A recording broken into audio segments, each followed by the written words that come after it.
ನಿಮ್ಮ ಬಿಸ್ನೆಸ್ ಯಾವುದೇ ಇರಲಿ ಅದನ್ನು ಪ್ರಚಾರ ಮಾಡಬೇಕಾದ್ರೆ ಸುಮನ್ ಟಿವಿಯಿಂದಲೇ ಸಾಧ್ಯ. ಕೂಡಲೇ ಸಂಪರ್ಕಿಸಿ.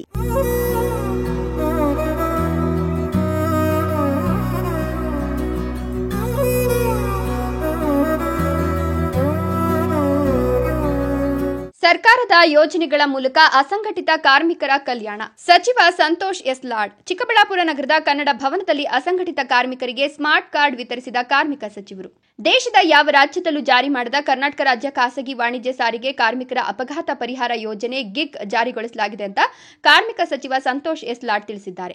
ಕಾರ್ಮಿಕ ಇಲಾಖೆ, ಜಿಲ್ಲಾಡಳಿತ, ಜಿಲ್ಲಾ ಪಂಚಾಯತ್, ಕರ್ನಾಟಕ ರಾಜ್ಯ ಅಸಂಘಟಿತ ಕಾರ್ಮಿಕರ ಸಾಮಾಜಿಕ ಭದ್ರತಾ ಮಂಡಳಿ ಮತ್ತು ಸಾರಿಗೆ ಇಲಾಖೆ ಸಹಯೋಗದಲ್ಲಿ ಚಿಕ್ಕಬಳ್ಳಾಪುರದ ಕನ್ನಡ ಭವನದಲ್ಲಿ ಬುಧವಾರ ವಿವಿಧ ವರ್ಗಗಳ ಅಸಂಘಟಿತ ಕಾರ್ಮಿಕರಿಗೆ ಸ್ಮಾರ್ಟ್ ಕಾರ್ಡ್ ವಿತರಣೆ ಮತ್ತು ಅರಿವು ಕಾರ್ಯಕ್ರಮಕ್ಕೆ ಚಾಲನೆ ನೀಡಿ ಅವರು ಮಾತನಾಡಿದರು. ಕಾರ್ಮಿಕ ಇಲಾಖೆ ಕಳೆದ 2 ವರ್ಷಗಳಲ್ಲಿ ದೇಶದಲ್ಲಿಯೇ ಮೊದಲೆನಿಸುವ ಕಾರ್ಮಿಕರ ಪರವಾದ 3 ಯೋಜನೆಗಳನ್ನು ಜಾರಿ ಮಾಡಿದೆ. ದ್ವಿಚಕ್ರ ವಾಹನ ಸೇರಿದಂತೆ ವಿವಿಧ ಸಾರಿಗೆ ವ್ಯವಸ್ಥೆಯ ಮೂಲಕ ಆಹಾರ ಪೂರೈಕೆ ಮತ್ತಿತರ ಸೇವೆಗಳನ್ನು ನೀಡುತ್ತಿರುವ ಸ್ವಿಗ್ಗಿ, ಝೊಮ್ಯಾಟೊ ಇನ್ನಿತರ ಕಂಪನಿಗಳ ಕಾರ್ಮಿಕರ ಅನುಕೂಲಕ್ಕಾಗಿ ಗಿಗ್ ಎಂಬ ವಿಶಿಷ್ಟ ಯೋಜನೆಯನ್ನು ಜಾರಿ ಮಾಡಲಾಗಿದೆ. ಇನ್ನು ಪರಿಶಿಷ್ಟ ಜಾತಿ ಮತ್ತು ಪಂಗಡದ ನಿರುದ್ಯೋಗಿ ಯುವ ಜನರಿಗೆ ಖಾಸಗಿ ವಲಯದಲ್ಲಿ ಉದ್ಯೋಗಾವಕಾಶಗಳನ್ನು ಕಲ್ಪಿಸಲು ಖಾಸಗಿ ಉದ್ಯೋಗದಾತರು ಅಥವಾ ಮಾಲೀಕರನ್ನು ಉತ್ತೇಜಿಸುವ ಆಶಾದೀಪ ಯೋಜನೆಯನ್ನು ಜಾರಿ ಮಾಡಿದ್ದು, ಈ ಮೂಲಕ 7,000 ರೂಪಾಯಿವರೆಗೆ ವೇತನ ನೀಡುವ ಖಾಸಗಿ ಸಂಸ್ಥೆಗಳಿಗೆ ಪರಿಶಿಷ್ಟ ಸಮುದಾಯದ ಉದ್ಯೋಗಿಗಳಿಗೆ ನೀಡಲು ಶೇಕಡಾ 50% ವೇತನವನ್ನು ಇಲಾಖೆ 2 ವರ್ಷಗಳವರೆಗೆ ನೀಡಲಿದೆ. ಜೊತೆಗೆ ಅಂಬೇಡ್ಕರ್ ಸಹಾಯ ಹಸ್ತ ಯೋಜನೆಯನ್ನ ಜಾರಿ ಮಾಡಿದೆ. ರಾಜ್ಯದಲ್ಲಿ 91 ವಿವಿಧ ವರ್ಗಗಳ ಅಸಂಘಟಿತ ಕಾರ್ಮಿಕರನ್ನ ಗುರುತಿಸಲಾಗಿದ್ದು, ಅವರ ಮಕ್ಕಳಿಗೆ ಶೈಕ್ಷಣಿಕವಾಗಿ ಪ್ರೋತ್ಸಾಹಧನ, ಅಪಘಾತ ವಿಮೆ,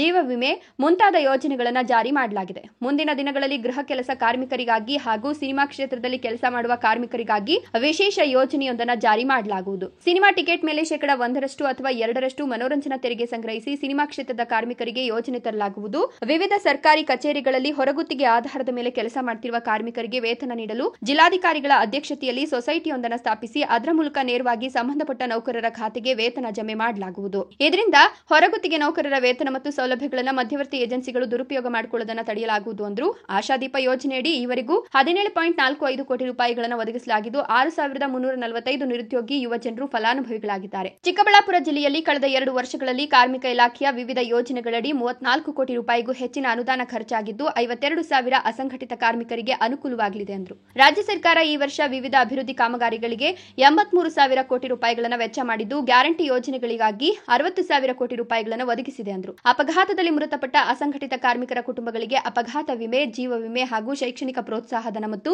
ವಿಕಲಚೇತನ ಪ್ರೋತ್ಸಾಹಧನ ಪರಿಹಾರದ ಚೆಕ್ಗಳನ್ನು ಹಾಗೂ ಸ್ಮಾರ್ಟ್ ಕಾರ್ಡ್ಗಳನ್ನು ಸಚಿವ ಸಂತೋಷ್ ಲಾಡ್ ವಿತರಿಸಿದರು. ಇದು ರಾಹುಲ್ ಗಾಂಧಿ ಅವರು ಕಂಡಿರ್ತಕ್ಕಂಥ ಕನಸು. ಅದನ್ನು ನನಸು ಮಾಡಲಿಕ್ಕೆ ನಮಗೆ ಕಳೆದ 2 ವರ್ಷ ಕಾಲಾವಕಾಶ ಆಯಿತು. ಏನು ಗಿಗ್ ಬಿಲ್ ಅಂತಂದ್ರೆ, ಯಾರು ಈ ಅಗ್ರಿಗೇಟರ್ಸ್ ಅಂತ ಹೇಳ್ತೀವಿ, ಯಾರು ಆನ್ಲೈನ್ ಪ್ಲಾಟ್ಫಾರ್ಮ್ ನಲ್ಲಿ ಅಗ್ರಿಗೇಟರ್ಸ್ ಆಗಿ ಆಪ್ ಮುಖಾಂತರ ಟ್ರಾನ್ಸ್ಪೋರ್ಟ್ ರಿಲೇಟೆಡ್ ವ್ಯವಸ್ಥೆ ಅಂದ್ರೆ A to B, for example ಒಂದು ಸ್ವಿಗ್ಗಿ ಆಗಿರ್ಬೋದು, ಝೊಮ್ಯಾಟೊ ಆಗಿರ್ಬೋದು, ಬ್ಲಿಂಕಿಟ್ ಆಗಿರ್ಬೋದು, ಅಮೆಜಾನ್ ಆಗಿರ್ಬೋದು, ಇಂಥ ಯಾರು ಸರ್ವಿಸ್ ಗಳನ್ನ ಕೊಡ್ತಾ ಇದ್ದಾರೆ, ಊಬರ್ ಆಗಿರ್ಬೋದು, ಓಲಾ ಆಗಿರ್ಬೋದು, ನಮ್ಮ ಯಾತ್ರೆ ಆಗಿರ್ಬೋದು, ಇಂಥ ಕಂಪನಿಗಳು ಯಾರು ಸರ್ವಿಸ್ ನ ಪ್ರೊವೈಡ್ ಮಾಡ್ತಾರೆ ಥ್ರೂ ಟ್ರಾನ್ಸ್ಪೋರ್ಟೇಷನ್, ಆ ಒಂದು ಸರ್ವಿಸ್ ನಲ್ಲಿ ಕೆಲಸ ಮಾಡ್ತಕ್ಕಂಥವ್ರಿಗೆ ನಾವು ಗಿಗ್ ವರ್ಕರ್ಸ್ ಅಂತ ಹೇಳ್ತೀವಿ, ಗಿಗ್ ಎಕಾನಮಿ ಅಂತ ಹೇಳ್ತೀವಿ.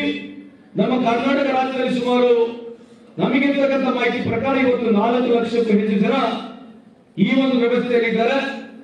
ನೀತಿ ಆಯೋಗ ರಿಪೋರ್ಟ್ ಪ್ರಕಾರ ಮುಂದೆ ಬರ್ತಕ್ಕಂಥ 10 ವರ್ಷದ ಕಾಲದಲ್ಲಿ ಸುಮಾರು 3 ಕೋಟಿಗೂ ಹೆಚ್ಚು ಜನರು ಈ ವ್ಯವಸ್ಥೆಯಲ್ಲಿ ಕೆಲಸ ಮಾಡಲಿಕ್ಕೆ ಸಾಧ್ಯತೆ ಇದೆ ಅಂತಕ್ಕಂಥ ವರದಿಗೆ ಬಂದರು. ಅದಕ್ಕಾಗಿ ಸನ್ಮಾನ್ಯ ಮುಖ್ಯಮಂತ್ರಿ ಅವರ ಒಂದು ಆಶೀರ್ವಾದ, ಅವರ ಒಂದು ಮಾರ್ಗದರ್ಶನದಲ್ಲಿ ಇವತ್ತು ಈ ರಾಹುಲ್ ಗಾಂಧಿ ಅವರು ಕಂಡಿರ್ತಕ್ಕಂಥ ಕನಸಿನ ಗಿಗ್ ಬಿಲ್ ಇಡೀ ಕರ್ನಾಟಕದಲ್ಲಿ ಪ್ರಪ್ರಥಮವಾಗಿದೆ. ಕಾರ್ಯಕ್ರಮದಲ್ಲಿ ವಿವಿಧ ವರ್ಗಗಳ ಅಸಂಘಟಿತ ಕಾರ್ಮಿಕರಿಗೆ ಸ್ಮಾರ್ಟ್ ಕಾರ್ಡ್ ಹಾಗೂ ಸೌಲಭ್ಯಗಳನ್ನು ವಿತರಣೆ ಮಾಡಲಾಯಿತು. ಗ್ರಾಮೀಣ ಯುವ ಕಲಾ ಸಂಘದ ಗೊಟ್ಲಗುಂಟೆ ವೆಂಕಟರಮಣಪ್ಪ ನೇತೃತ್ವದಲ್ಲಿ ಅಸಂಘಟಿತ ಕಾರ್ಮಿಕರಿಗೆ ಸರ್ಕಾರದಿಂದ ಇರುವ ಸೌಲಭ್ಯಗಳ ಕುರಿತು ನಾಟಕ ಮತ್ತು ನೃತ್ಯದ ಮೂಲಕ ಅರಿವು ಮೂಡಿಸಲಾಯಿತು. ಈ ವೇಳೆ ಶಾಸಕ ಪ್ರದೀಪ್ ಈಶ್ವರ್, ಲಿಡ್ಕರ್ ಅಭಿವೃದ್ಧಿ ನಿಗಮದ ಅಧ್ಯಕ್ಷ ನಾಗರಾಜ್, ಕಾರ್ಮಿಕ ಇಲಾಖೆ ಆಯುಕ್ತ ಎಚ್.ಎನ್. ಗೋಪಾಲಕೃಷ್ಣ, ಜಿಲ್ಲಾ ಗ್ಯಾರಂಟಿ ಯೋಜನೆಗಳ ಅನುಷ್ಠಾನ ಪ್ರಾಧಿಕಾರದ ಅಧ್ಯಕ್ಷ ಯಲುವಳ್ಳಿ ರಮೇಶ್, ಚಿಕ್ಕಬಳ್ಳಾಪುರ ನಗರಾಭಿವೃದ್ಧಿ ಪ್ರಾಧಿಕಾರದ ಅಧ್ಯಕ್ಷ ಕೇಶವರೆಡ್ಡಿ, ಜಿಲ್ಲಾಧಿಕಾರಿ ಪಿಎನ್ ರವೀಂದ್ರ, ಜಿಲ್ಲಾ ಪಂಚಾಯತ್ ಮುಖ್ಯ ಕಾರ್ಯನಿರ್ವಹಣಾಧಿಕಾರಿ ಡಾಕ್ಟರ್ ವೈ ನವೀನ್ ಭಟ್, ಜಿಲ್ಲಾ ಪೊಲೀಸ್ ವರಿಷ್ಠಾಧಿಕಾರಿ ಕುಶಾಲ್ ಚೌಕ್ಸೆ, ಅಪರ ಜಿಲ್ಲಾಧಿಕಾರಿ ಡಾಕ್ಟರ್ ಎನ್ ಭಾಸ್ಕರ್, ಉಪವಿಭಾಗಾಧಿಕಾರಿ ಅಶ್ವಿನ್, ಜಿಲ್ಲಾ ಕಾರ್ಮಿಕ ಅಧಿಕಾರಿ ಶಬಾನಾ ಅಜ್ಮಿ ಸೇರಿದಂತೆ ಅಸಂಘಟಿತ ವಲಯದ ಸಾವಿರಾರು ಸಂಖ್ಯೆಯ ಕಾರ್ಮಿಕರು ಉಪಸ್ಥಿತರಿದ್ದರು. ಕ್ಯಾಮರಾಮನ್ ಸಂಜಯ್ ಜೊತೆ ನರಸಿಂಹಮೂರ್ತಿ, ಸುಮನ್ ಟಿವಿ, ಚಿಕ್ಕಬಳ್ಳಾಪುರ.